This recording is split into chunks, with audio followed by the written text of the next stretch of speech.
నారీ శక్తి వర్ధిల్లాలి, ఆడబిడ్డ అభివృద్ధి పథంలో పయనించాలి. ఇవి తెలుగుదేశం పార్టీ మూల సిద్ధాంతాలు. ఆడపిల్ల అంటే వాళ్ళు ఇంటి వరకే పరిమితం అనుకునేవారు, అట్లానే ఉంచేవారు కూడా. కానీ ఇప్పుడు స్త్రీలు అంటే ధైర్యం, సహనం ఇచ్చింది ఎవరు? నందమూరి తారక రామారావు గారే ఇచ్చారు. అది మన స్త్రీకి ఆ ధైర్యం.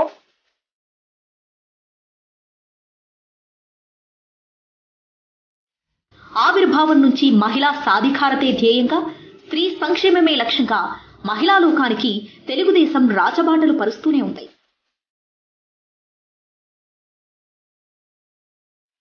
ఆడపిల్ల అంటే అబల కాదని, ఆదిశక్తి అని నిరూపిస్తూనే ఉంది.